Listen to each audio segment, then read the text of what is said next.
Glory is the goodness of God in the life of a man.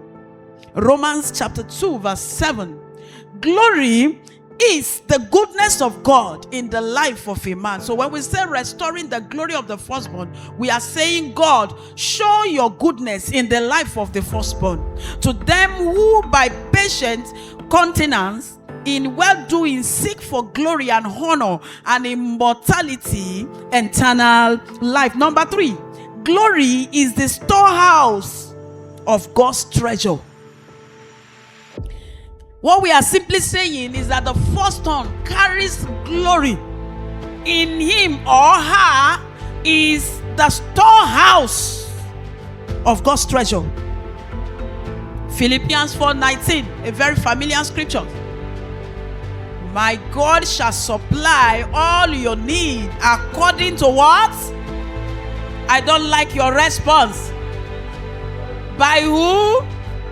That means glory is resident in the life of a firstborn. Remember, while Papa was talking to us within the week, he told us categories of firstborn.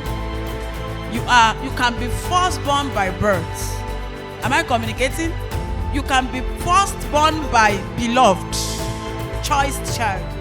You can be firstborn by what? Gender.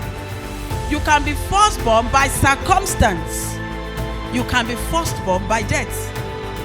That is in a situation where the firstborn has exited, then you take the place.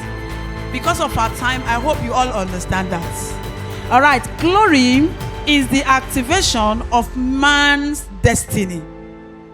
Activation of man's destiny. So when you talk about glory, is the activation of man's destiny. Now, who is a firstborn? And I'm going to be moving from here. Who is a firstborn? I've given you categories of firstborn that we are referring to this morning. So somebody should not tell me, I'm not the first child of my mother. You can be by the virtue of what you represent. Amen.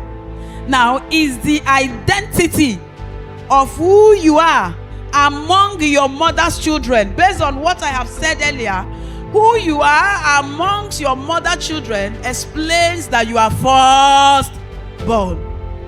Maybe you are a firstborn by responsibility.